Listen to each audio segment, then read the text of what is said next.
Anthony Adams Show. I'm filling in for Anthony Adams today. My colleague is taking care of some outside business. I'm Charlene Mitchell, and we thank the Wayne County Sheriff for being here, and Mark, along with his recruiter, talking about the activities at the Wayne County Sheriff's Office. We're going to spend the next hour talking about Wakanda Forever, that song that you just heard. That beautiful song, I love it. And if you don't recognize the voice, that is Rihanna. And at the end of the film, if you've been to the theater, that comes up. And before they even put the credits up, I knew it was Rihanna. I mean, her voice is so distinctive. I have my own opinions of the movie. Base is just a moviegoer, not a movie reviewer, not a historian. I don't know how all the connections, made it. I'm not a real Marvel fan, but I enjoyed the movie. But I figured to talk about it, I needed somebody who really could delve into it. And Michael Imhotep, you are the man. I haven't seen you in a couple of years. Yes. You've been broadcasting, doing your show from your home studio. Right. And I'm glad you came in today. Oh, thanks for inviting me. Feels good to be back, Anthony Adams. Yeah, it feels good to be back. I've been out to the studio in 2 years. Kevin Coles and said that, hey, I could broadcast from home. So we did that, and that's what I've been doing. I'm still on Sundays, 9 p.m. to 11 p.m. Eastern Standard Time, the African History Network show, right here on 910 a.m. Superstation, WFDF, the Future Radio. What did you think about Wakanda Forever? Oh, it's fantastic. It's fantastic. The movie blew me away. I saw the first Black Panther. I think probably opening day. The first Black Panther came out February 16th, 2018. And I saw Black Panther Wakanda Forever this past Saturday. My sisters at Zeta Phi Beta Sorority Incorporated, the Lambda Rho Zeta chapter, had a screening and white party out in Rochester Hills, Imagine Theater in Rochester Hills. So it was an emotional movie. It blew me away. And because of the passing of Chadwick Boseman in 2020 from colon cancer, Ryan Coogler and his writing partner, Joe Robert Cole, had to rewrite the script because they already had a script written.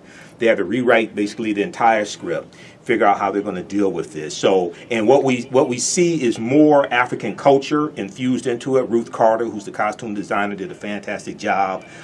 In the first Black Panther, we saw 11 different African cultures infused into the first Black Panther. Ruth Carter, who was also the costume designer on the Malcolm X movie, the movie Malcolm X, starring Denzel Washington. She spent 6 months researching 11 different African cultures. So we saw that represented in the first film and the second film. And then this time around, they add in a MesoAmerican angle into it as well, infuse MesoAmerican culture. And please define, what is MesoAmerican? Well, MesoAmerican deals with cultures in Mexico and Central America, Nicaragua, Aztec culture, Olmec culture. Were those the characters that had the nose thing, the thing over the nose? Right. So those are the people from Talocan. I was trying to figure that out. I'm like, is this? Those are the people from Talocan. So that was Prince Namor, who in the comic books, Prince Namor is from Atlantis, the underwater world of Atlantis. In the comic books, he's depicted as more being a European. Here they have Mexican actor Tenoch Huerta portrayed Prince Namor, and it brings in a Latino, Mesoamerican culture to it. But we see Aztec culture and Mayan culture represented. Was that a good thing? Yeah, I think it was a good thing because they deal with a shared experience of being victims of colonization. Mm-hmm. So when you understand Prince Namor, he's half human, half mermanus. Like underwater, like mermaid, male mermaid, so to speak. So he's half human. He has those feet that fly. Well, he has wings on his feet. Yeah. So the inspiration in the Marvel comic books, he first appears in Marvel Comics in 1939. The inspiration comes from Greek mythology. Wow. But here they change it and give it a Mesoamerican Latino inspiration. And he's known as the feathered serpent also, which comes from Aztec culture as well. It comes from like Quetzalcoatl. It comes from Mayan culture also. But see, you understand all this. A person like me that goes in and I'm a moviegoer occasionally. I'm not a Marvel comic book follower, but I had to see this movie. I saw the first one. Right. And of course, you kind of get pulled into it because I knew I wanted to talk about it, so I had to see it. But I didn't get everything that you're talking about. In fact, I was sitting there like, well, why are they doing this and why are they doing that and who's this and who are these people? It was very. I think I'd have to see it again. Yeah, you have to see it again. I'm going to see it again as well. You have to see it again. There's more. And it's 2.5 hours. There's more to see. Well, it's 161 minutes, almost 3 hours. Yeah, it's the longest Marvel movie, number one. And I've been doing a lot of research on it because I'm doing a presentation this weekend, this Saturday, dealing with the film also, and breaking down the film as well. But one of the things they deal with is a shared history of being victims of colonization. Yes. Okay, Africans being victims of colonization, and as well as the underwater world of Talokan, which so in the comic books it's Atlantis. Okay. Here they changed it and deal with that. So these are fictitious names. These are fictitious. Talokan is not a real place. Talokan is not a real place, but Talokan is that's a word that comes from the Mesoamerican culture as well. So we see this influence coming from these cultures, coming from their spiritual systems, coming from myth, etc. And then even the hand symbol that we see Prince Namor do and the people, the Talokaneals, the people of Talokan. That is inspired by Mesoamerican culture, and it's a serpent opening its mouth. So the Latino actors on the film said that they wanted a symbol that is as powerful as the Wakandan salute. Okay, so the Wakandan salute, number one, people, when you do the Wakandan salute, is always right over left, right arm over left. It's never left arm over right. I don't think people know that. They just, well, that's why you got me on the show. Yeah. That comes from the position of the Nasubitis, the pharaohs, when they're in the sarcophagi, the painted coffins. That's a symbol of power. Left. It's always right over left.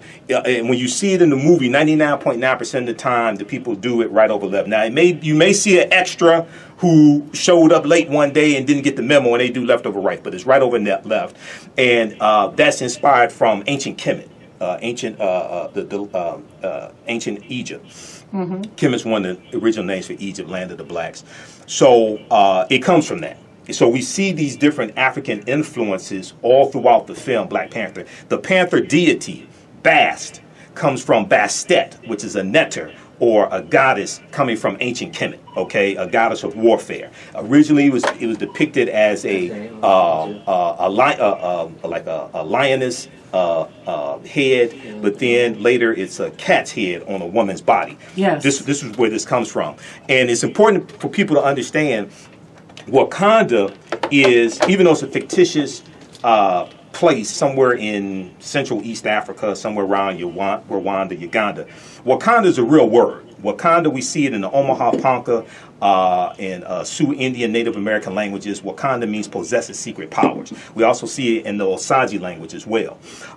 There are schools, like in Nebraska, named Wakanda. In Wisconsin, there's a Wakanda water park. Wisconsin? Yeah. Of all places. Yeah. Well, so people have to understand, before I did my first lecture on the film Black Panther, I did 2 to 3 months of research on the film back in 2018. So I read over 100 articles on the film and the comic book. I bought a book that dealt with the 52-year history of the Black Panther comic book and the Black Panther character, because you have to understand the movie, you have to understand the Marvel comic universe. And which I did not. And at the time, I've been studying history 30 years now. At the time, I've been studying history, 26 years. I mean, this is your thing. But I knew, even though I'm a historian, I knew I was not qualified to speak intelligently on the film without doing extensive research. Now, let me put this very politely. Other people were not as wise as I was to go do the research before they started putting stuff out about the film. Let me just leave it right there. Because I'm seeing a lot of so-called, bona fide movie critics who didn't seem to really understand. You have to put in the work. The historical part of it. You have to go do the research. Because you could say things that could be very embarrassing or even disrespectful to certain cultures if you don't understand it. You got to go do the research of what you're seeing. And what I learned is when you go see a movie about a comic book, you got to go research the comic book to understand the movie. Well, that's understand the changes in the movie. Most of us aren't going to do. Do you mind taking a couple calls? Oh, absolutely. We're going to take Jerome, and then we're going to take Jerome, Kwame, Baby, PG, and we got another one coming in. Jerome, you're up. Give me 1 second. Okay. A mind cannot teach what it does not know. Yes, brother. That's Dr. Ray Higgins. One thing real quick, I want to urge everybody just to pull up Joe Biden's on public safety and just carefully listen to that, and then you will understand a whole lot about what's going on with your government and with your city administration. But to talk a little further, nobody in this state has a certification or accreditation of African American history. So I just want to say Michael should be one of the people, one of the experts on the staff. Let's send a letter to Governor Whitmer. That could be a new category of staff or consulting. That's true. That would be excellent. Yeah, Thank you. I'll for do that. I'll do you. that. I need to make some calls on that one. Yes, and you need some backup. Yeah, I need some back backup up on that. Yep. Jerome, thank you. Thanks, Jerome. We're up against the break. When we come back, we will take a call from Kwame, Beiri, and PG. So hang on tight. We'll be right back with Michael Imhotep. All right, and that is Rihanna, one of the songs from the soundtrack. They sort of play this at the end of the film. Yeah. And you were saying that music is an integral part of any movie. It kind of sets a mood. Oh, absolutely. And I was wondering, I wonder if she recorded that during her pregnancy, because she's kind of been, not on the grid for a while, because she had a baby. Right. And so she wasn't performing and all of that. I wonder, wow. She didn't stop working because she made this song. Well, our black women don't stop working when they get pregnant. No, that is true. That is true. Thank you for saying that. Yeah. We might do different kind of work, but we're still doing something, right? Right. Well, they still work their regular 9-to-5 job, pregnant, so. But yeah, it's a fantastic movie. I encourage people to go see it. And then also, I encourage people to visit my website, theafricanhistorynetwork.com, theafricanhistorynetwork.com, because there's a presentation I'm doing this weekend at Hannon House Center, which is located right near Wayne State University. Right, Hannon House. And it's a lunch and learn that's taking place 2:30 p.m. to 4:30 p.m. And I'm doing a presentation dealing with Black Panther Wakanda Forever. Now, can people register to come? Yeah, they register for it. Do they buy tickets? They register for it. So the information's on the website. You want to call Chiquita, because she is the sister who's organizing this event. They're actually call doing Chiquita. What's Chiquita's phone number? Yeah, I'm pulling it up right now. So there's a screening of the film taking place at 11 a.m. For those who haven't seen it, taking place at the MJR Universal 16 Theater at 28600 DeQuinder Avenue, 28600 DeQuinder Avenue, and then they're going over to Hannon House, 4750 Woodward Avenue in Detroit. So tickets are $32.50 for both of them. Okay, and call Chiquita to RSVP. So there's a luncheon. And there's so you're getting a lot. You're getting a lot. You're getting the movie and the lecture, the luncheon. Right. I mean, that's a good deal considering today's prices. Yeah. So prices may increase as we get closer to the date. But if you just want to attend the luncheon, that's like $22.50. Okay. But contact Chiquita at 313-978-1089. Say that number again. 313 yeah, I know I do radio. Yeah, I've been doing radio 12 years. 313. Thank you, Charlene. 313-978-1089 is her number. Give her a call. Let her know you heard about this on 9:10 a.m. Superstation WFDF. But also visit my website, theafricanhistorynetwork.com, and the information around the homepage. You can also call the offices of the African History Network, 313-462-0003. 313-462-0003. And we're trying to get any questions answered for you also. That's fine. Should I take a couple calls? Kwame is on the line. Yep.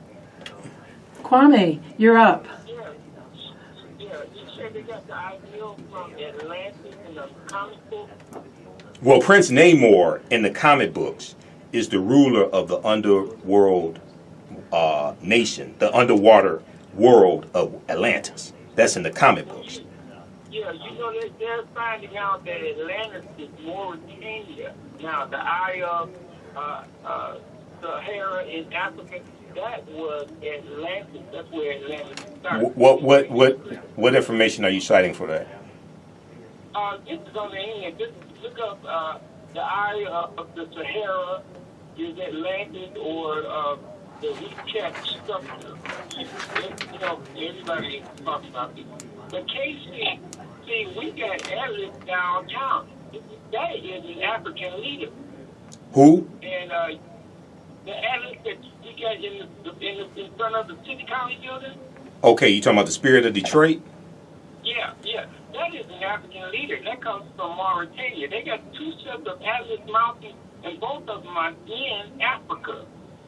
Okay. I know Dr. David Imhotep, who's a friend of mine, who wrote the book "The First Americans Were Africans: Documented Evidence." I know he's done research on Atlantis, and he's talked about how Atlantis was real. I haven't been able to review that information, so I don't deal with that yet. I can call him, but I know he has information on that. But in the comic book, the submariner Prince Namor was introduced in 1939, and in the comic books, there's a Greek mythology influence into his character, into the underwater world of Atlantis. This stuff is heavy. You really got to understand it. But you know, those superpowers, see, Atlantis had all the electrical devices that we have today and more. That's how they were destroyed, actually. But that is very real. That's no illusion. Right. What was the source you're citing for that information once again?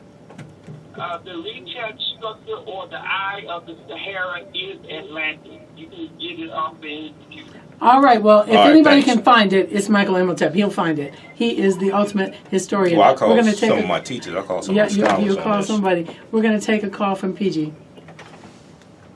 Welcome back, PG. Thank you so much. I listened to your show, and your show is so amazing.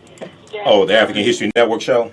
Yes. Oh, thank you. You cover everything. What I like about what you're presenting today is two things. Mm-hmm. You're looking at, or what I hear you presenting, you're presenting the black narrative, but how our black narrative does intersect with the Mexican and the Egyptian culture. It does all intersect. Right. The question that I have for you is, when we talk about black excellence, tell me what black excellence means to you. Because when I saw the first Black Panther, I saw black excellence in terms of us taking responsibility for how we live, our behavior, and what we do in a positive frame to build our culture.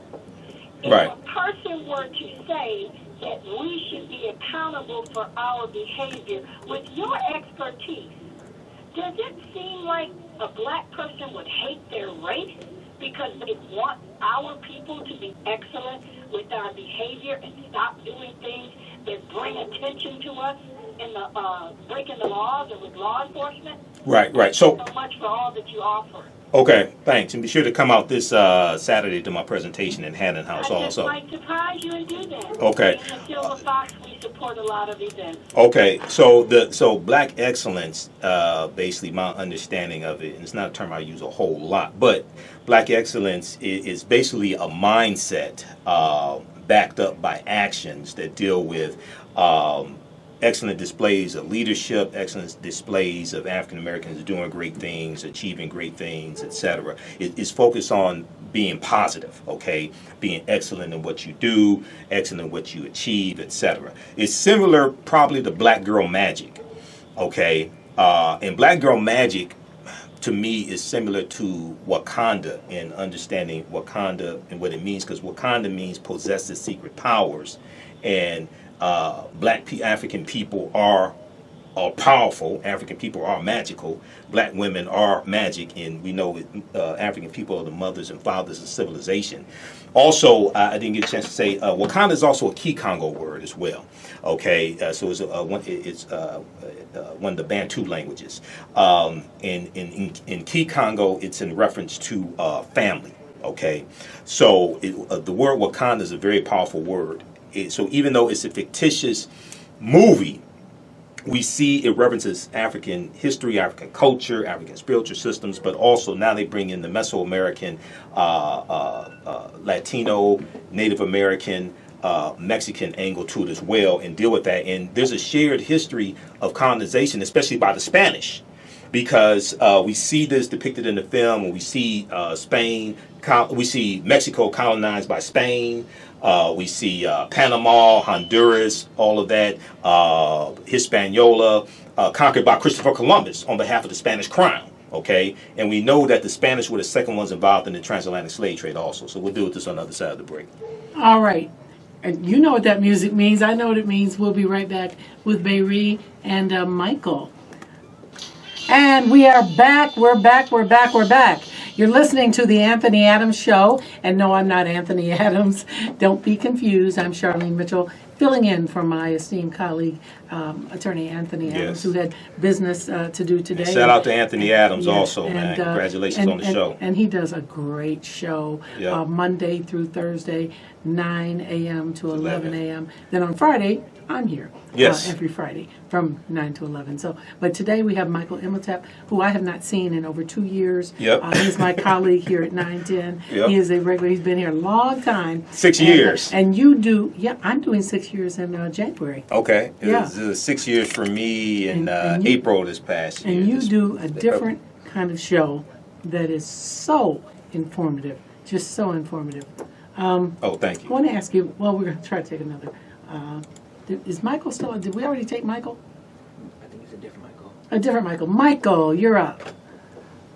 Hey, hello there. Thanks for taking my call. But I got to ask you about Michael Imhotep. You said something about Atlantis. When I heard about Atlantis, I remember Parliament Funkadelic when they played that for a minute. With Atlantis and Parliament Funkadelic, I don't remember the connection. But what you see in Black Panther is Afrofuturism. Okay, now Afrofuturism is where African culture meets science fiction and fantasy. And oftentimes it can be a reinterpretation of African culture or historical events, things like this. This is Afrofuturism. And you see science fiction, technology incorporated. Now, one of the early pioneers of Afrofuturism would be George Clinton and the P-Funk All-Stars, as well as Sun Ra, even before the term Afrofuturism was coined. Way back. Even before the term Afrofuturism was coined. And you had George Clinton with the mothership coming down, which is probably in reference to the Dogon of Mali and Burkina Faso, who were originally in ancient Kemet, ancient Egypt. So the Atlantis reference, I'm not familiar with that, but I am familiar with the mothership thing and things like this. So we see that influence with George Clinton also. So Afrofuturism is very deep.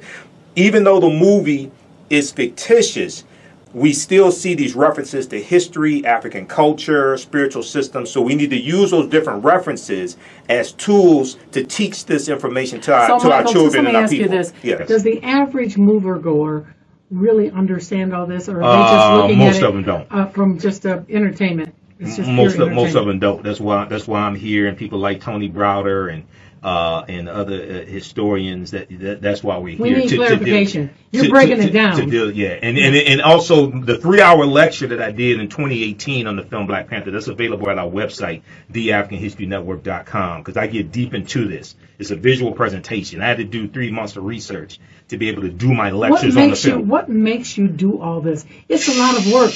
I mean, first of all, you're a very smart man. Yeah, I mean, your intellectual level is above most. Okay, thanks. I would think. Thanks. And your commitment to learning and understanding the African culture and the African American culture is deep. It's Right. really deep. Most people don't want to delve that far into it. It takes Right. too much time. Right. Right. So, well, I started studying 1992 at Wayne State University. I was an undergrad at Wayne State, so I've been studying history 30 years. I was inspired by the movie Malcolm X, by conscious hip hop that was out then, late 80s, early 90s. I was inspired by TV shows like For the People, which came out of South Carolina, hosted by a journalist, African-American journalist named Listervelt Middleton. And each week, it stayed on for, it was a half-hour show, but each week he would interview one of the different African-centered scholars like Dr. Leonard Jeffries, Dr. Naeem Akbar, Dr. Maureen Bahani, Dr. Yosef Ben Yakinen, Dr. John Henry Clark, things like this. So this is where I got to first see them oftentimes. And Dr. Leonard Jeffries, he's one of my teachers. I know him personally now. And, you know, some of the seeds were probably sown by the miniseries Roots in 1977. I remember when that originally aired on TV. And then when I was in elementary school, in second or third grade for a short period of time, I was a member of a after school program called the African History Club. Okay, Mr. James at McFarland Elementary School, the African History Club. So you've been kind of connected with this historical thing for a long time since you were a kid. In one way or another, yeah. In one way or another, yes. So I've been doing it, but I've been studying history for 30 years, and intensely for the past 12 years. So speaking of history, we have some more calls, but Board Up had to leave the studio just for a second, so we don't have any way to connect them. But Lady Grace Baby and PG, hold on. I want to ask you. You talked about history. There are elected officials. Yes. And the so-called powers that be that think they're running this country that want to erase parts of history. They want to ban books. When I heard they wanted to ban Toni Morrison in Florida, I mean, the bluest eye, really? You want to ban what? And you can't say certain words? Right. What is your position on what we're seeing? And I don't want to just say Ron DeSantis in Florida, but he's the kind of the ringleader of this. Right. Well, this is an effort being backed by right-wing organizations. And when NBC News did their analysis on this, there's a good expose that people should read, and it deals with critical race theory, the attack on critical race theory in schools, okay? And I'm pulling up right now. It's a 16-page expose, and let me see what's the name of that. So there's one article that people need to read called "How Trump Ignited the Fight Over Critical Race Theory in Schools." Okay, that's from NBCNews.com. Which kind of led to this banning of books, banning of words. So there was a executive order that Trump did in September 2020, if I remember correctly, and this executive order banned the proposed policies mimic former President Trump's September 2020 memo, ordering the Office of Management and Budget to stop funding training on critical race theory for federal employees, calling it a quote-unquote propaganda effort. Oh, boy. Then you had the attack on the 1619 Project. Yes. Okay, and Donald Trump said he wasn't familiar with the year 1619. He talked about the year 1776, okay? So, and then from there, you had people like Christopher Rufo, I think is his name, Christopher Rufo, who put out misinformation about critical race theory. So there was a series of text messages, a series of Twitter posts he did May 15th, 2021. And what he said was that they wanted to rebrand critical race theory. He said, so this is 3:17 p.m., March 15th, 2021. Christopher F. Rufo. He said, the goal is to have the public read something crazy in the newspaper and immediately think critical race theory. We have decodified the term and will recodify it to annex the entire range of cultural constructions that are unpopular with Americans. So what Republicans did was they took this ideology, this critical race theory that develops in the late 1960s. Derek Bell, is one of the architects, Kimberly Crenshaw. Which is really not taught in public schools anyway. It's taught at law school level. Wayne, it is not taught in K through 12 at all. Period. Right. Basically, it's Right. taught. It's a legal analysis to understand how laws and policies still impose racism. Okay. Right. So it's taught in law schools, and it's taught at the graduate school level, a little bit at the undergrad level, but it's not taught in K through 12. Well, we want to make Yeah. use of this 3 minutes before the break. Yeah. Lady Grace, you're up. Thank you. And I have a statement and a question for your guest there. First of all, I truly thank you for your call of service. The knowledge that spills out of your mouth on a regular basis. Oh, thank You're doing, this is my version of excellence for the majority of our people. Oh, thanks. Really. Thank you. And I don't use excellence too much either, because everybody's excellence is a little different. Did you actually apply for the fictitious task force at the city council about the reparations? Did you apply for that? That's one question. Did I apply to be on the task force? Yes. No, I didn't apply. Some people ask me to be on the task force. My hands are full with what I'm doing, and I can't. I don't have the time. I can't do it. Well, they should have reached out to you. You should have been appointed and paid, literally. Right. I'm going to say this on a national level. If something like this comes about, would you be willing to sit on a panel and help draft this whole changing thing? Well, he has a national platform because you're on Roland Martin. I'm on Roland Martin's show on Fridays. I'm a panelist. Yes. So here's the deal, my sister. And this came up on Faraji Muhammad's show yesterday on the Black Star on Roland's network. And I talked about this last Friday on Roland's show. I'm all for repairing the damage of 246 years of slavery and decades of Jim Crow segregation and redlining and things like this and systemic racism. I'm all for that. Now, my concept as a historian and someone who's also a political commentator, also understands politics and law. First of all, reparations, the root concept means repairing the damage of a harm that was done. Okay? To repair means to restore you, to make you whole again. All right. So before we start talking about how to repair the damage, we first have to analyze who African people were and what African people had before the damage was done. Wow. Just trying to give a check. That's heavy. And trying to equate a check to the fact that we didn't get paid, our ancestors didn't get paid for 246 years. That's not reparations. Okay. Wow. You said a mouthful. Yes. We'll be back with our last segment, and we're going to kind of recap. And we're back here. You're listening to the Anthony Adams Show. I'm Charlene Mitchell, filling in for Anthony Adams. The challenge of talk radio, even though we have 2 hours, is the 2 hours goes by so fast because when we invite guests into the studio, we obviously need to give most of the time to the guest. They've come here, they've been invited here for a reason, and we want them to talk. But we also love our listeners, and we like to take the calls. And I guess you can say when the board lights up, that means you're having a good show. But for me, it means I can't take all the calls. So we've got to do a couple things before we take any more calls. So let's make it fast. You have an event coming up. Yes. Tell us about your event. Okay, Saturday, November 19th, there's a screening and there is a lunch and discussion dealing with Black Panther Wakanda Forever. And Sister Chiquita contacted me. She's organizing the event. I'm speaking from 2:30 at the luncheon. It's 2:30 to 4:30 p.m. at Hannon House Center, 4750 Woodward Avenue in Detroit.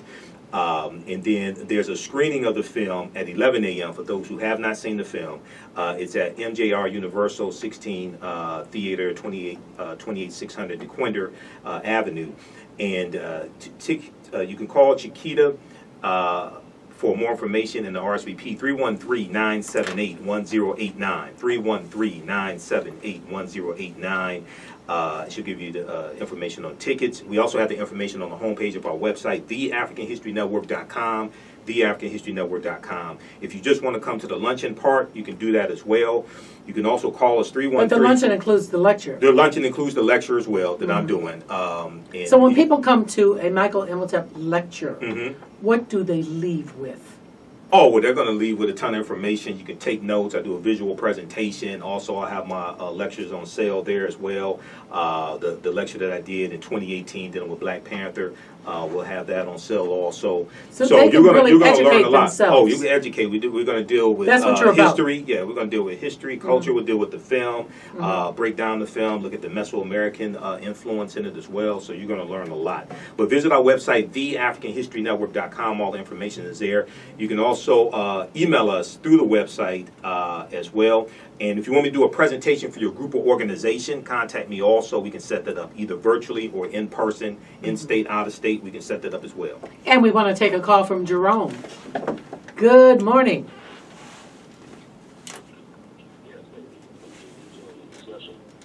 You know, our history is really important. So, you know, and I want to advise everyone that there needs to be simply an accreditation in not just the state of Michigan, but all over the country of our children's history, of our history. Because in order for you to teach a white child history, you have to have the necessary hours accreditation of the history just to get your certification. But Black children's history is not even in the books. So our children's history needs to be in all books so all people can make better decisions about our children and about our people to make America great the way that it really needs to be. You know my story. If you don't, you better ask somebody. Right, All right. right. You know, Dr. Carter G. Woodson, who co-founded the Association for the Study of Negro Life and History in 1915 and created Negro History Week in 1926, which became Black History Month in 1976, he said that the history of African Americans needs to be taught in every school across the country, not just the schools that we're in, but every school across the country. And the reason why is because the way you treat a people is largely based upon what you think about a people. What you think about a people is largely based upon what you've been taught and what you read, heard, and seen about a people. So when you have stereotypes of African Americans, that's allowed to manifest and metastasize because of ignorance, because the correct information has not been presented or presented on a mass level. And Americans are very ignorant of history also. That's extremely important to understand. Americans are very ignorant of history. But ask them about popular culture, and they can tell you every song that's on the Billboard chart Right, and right. everything else. We're going to take another call from Yes. Ms. Jones. We're moving quickly here. Ms. Jones, thanks for calling. Good morning, Jeff. How are you? Good, good. How you doing? I'm okay. Look, I make my comment real quick. I just want to comment on the producers of the movie. They did a good job. Yes. And I'm just hoping that all our people go out and see the movie because it's a great movie. Absolutely. Well, it made $180 million just in the U.S. on opening night, and Well, opening weekend, this past opening weekend, yes. and over $330 million worldwide. Worldwide, yes. Last time I checked. Yeah, it was released in So, 55 countries. That was a lot of money. Yep. A lot of And ticket I got sales. I got one more thing I want to say. Okay. I am loving my Afro-American cinema movies. It's fantastic. Okay. Yeah, I'm speaking to. All right, good. So much. All right, And thank you. thank you, Ms. Okay, Jones, thank for you. calling. Beiree.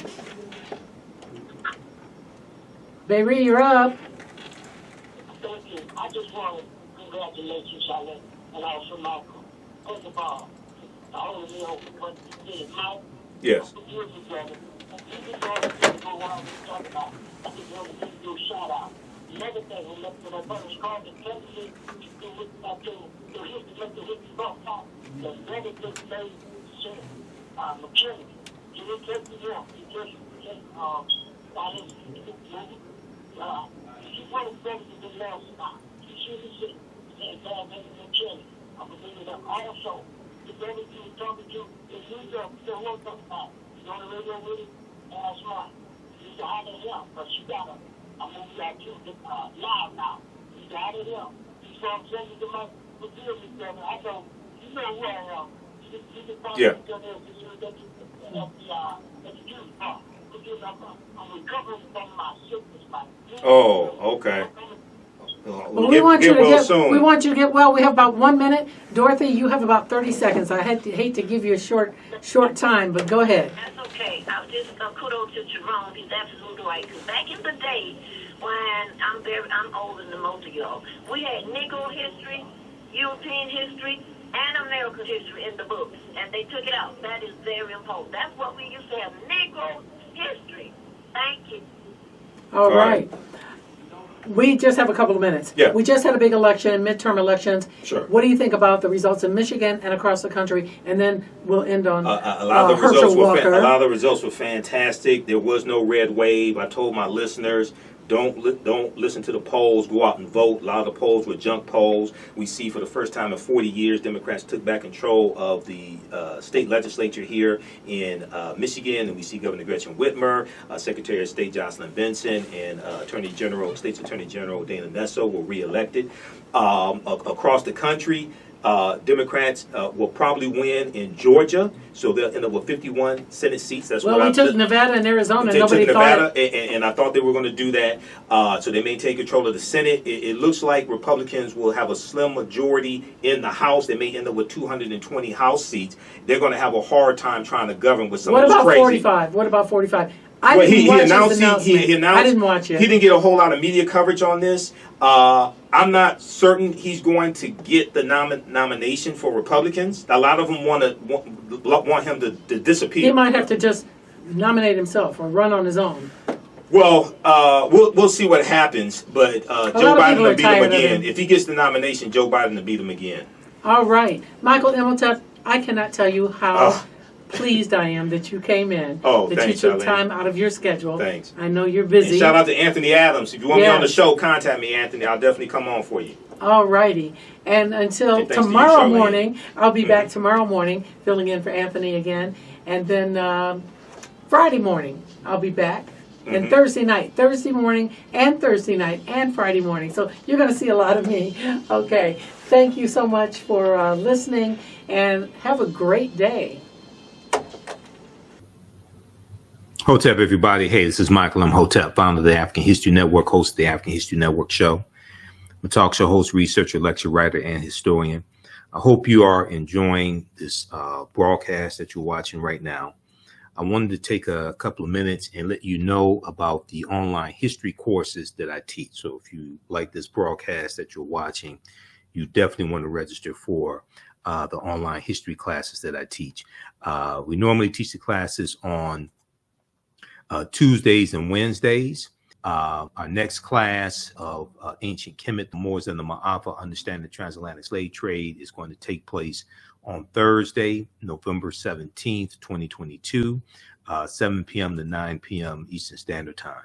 So if we look at a brief overview of the class, and the class is on sale, the class is on sale $60, regularly $130. Okay, so we have the class discounted right now.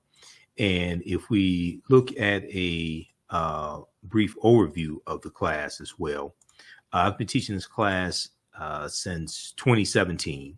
Okay, and I put together the curriculum for the class. I've been studying history 30 years, and we can't start the study of our history in slavery, even though understanding the transatlantic slave trade is very important.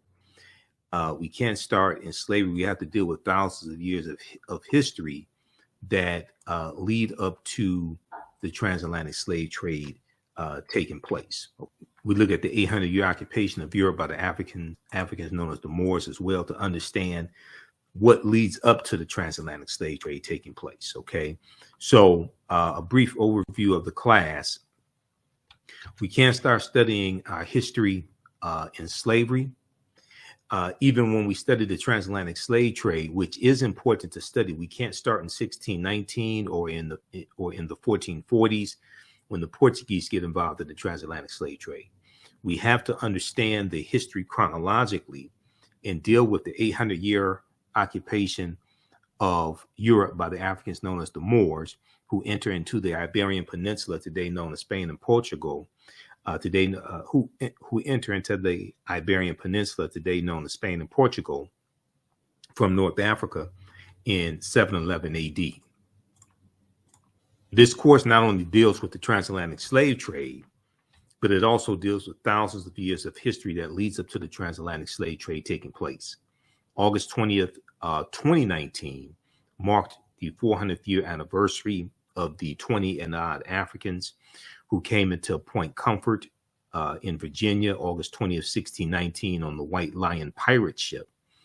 And this would later be the colony of Virginia, okay? And when those 20 and odd Africans came in, codified slave laws did not exist in any of the 13 colonies. Codified slave laws don't come to Massachusetts till 1641. They don't come to Virginia till about 1660 or 1661.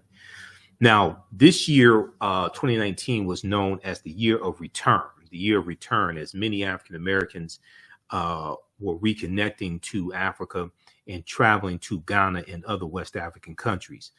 When we discuss the transatlantic slave trade, we have to first understand that African people are the original people of North, Central, and South America and have been in the land we call the United States of America at least 51,700 years. Okay, so we have the information on the homepage of our website. AfricanWork.com, theafricanhistorynetwork.com. We also, so you can register there for it, for the class. And we have a bundle pack where you can register for both classes at a discount. So normally the classes are $130 each. They're on sale right now, $60. So we do the sessions live. All the sessions are archived. They're recorded. You can go back and watch them anytime. And we're going to do at least 10 weeks for these sessions. We may do 11 or 12 just to give us enough to get all the information in. So click right here for register here. You can use a debit card or credit card.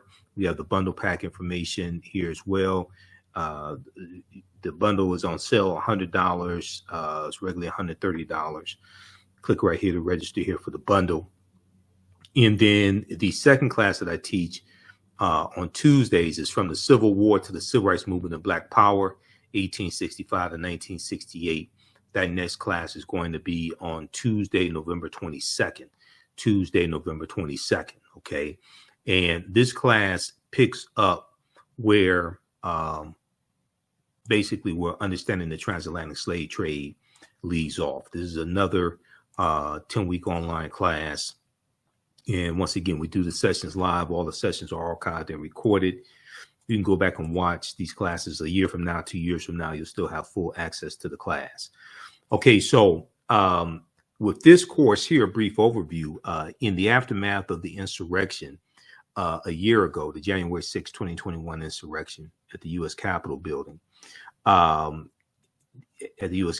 many leading historians drew parallels between the violence that we saw that day and the Reconstruction era, which was 1865 to 1877.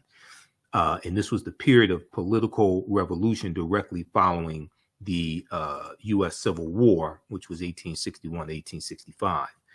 This 10-week online course will analyze U.S. history primarily from the African-American perspective, beginning in 1865 with the 40 Acres and a Mule Special Field Order number 15. And actually, we start in 1800 with the 1800 census, and we look at 1803 with the Louisiana Purchase and the Haitian Revolution. And we go and look at history chronologically leading up to the Civil War taking place. And then we do at the end of the Civil War, Juneteenth, June 19th, 1865. We deal with Special Field Order number 15, 40 Acres and a Mule, January 1865. And then we look at the Reconstruction era. And we go through and look at history chronologically through to 1968. So we'll look at the Reconstruction era, 1865, 1877, the Red Summer of 1919, the year after the Civil War ended. I'm just sorry, the year after World War I ended in 1918, the Red Summer, where you had over 25 major race riots across the country. We look at the Jim Crow era, which is the period of time after Reconstruction ends. We go and look at the 1880s, 1890s, 1900s. We look at the Jim Crow era, and when the Southern states are rewriting their state constitutions to impose poll taxes and literacy tests, like Mississippi State Convention of 1890. We look at World War I, The Great Migration, 1915 to 1970. 6 million African Americans migrate from the South up north and out west. World War II, the Civil Rights Movement, and the Black Power Movement. To understand what happened to us after slavery ended. Okay, what were the laws and policies put in place to put us where we are today, to understand where we need to go from here? Okay, so the second class is from the Civil War to the Civil Rights Movement and Black Power, 1865 to 1968. Okay, it's important to understand the chronology of history to get a better understanding of how we got to where we are now, to understand where we need to go from here. Unfortunately, some of this history is repeating itself. Okay, so we have this available at our website as well, theafricanhistorynetwork.com. Normally the classes are on Tuesdays and Wednesdays. You can share this information with your children. I would say the information is PG-13. It's very visual. I do a PowerPoint presentation with book references, articles, video clips. Usually for the book references, I'll show you the excerpts on the screen. So, and we do the sessions live. All the sessions are archived and recorded. You can go back and watch it anytime. So as soon as you register for the classes, there's content that you can start watching right now. Okay, so hopefully you learn a lot in these classes. Keep watching our broadcast. Keep watching this video that you're watching. And follow us on our Facebook fan page, The African History Network, The African History Network, on our YouTube channel, Michael Imhotep, Imhotep, and Michael Imhotep on Instagram as well. Remember, right now is correct wrong behavior. It's not over till we win Wakanda forever. And we'll talk to you next time. Peace. Also, you can also listen to our radio show. You can also listen to our radio show on Sundays, 9 p.m. to 11 p.m. Eastern Standard Time, the African History Network show. We have the information right on the homepage of our website, right at the top. Okay, so we have our social media information, social media handles, and information about the radio show. And you can click right here to listen to audio podcasts of the radio show as well.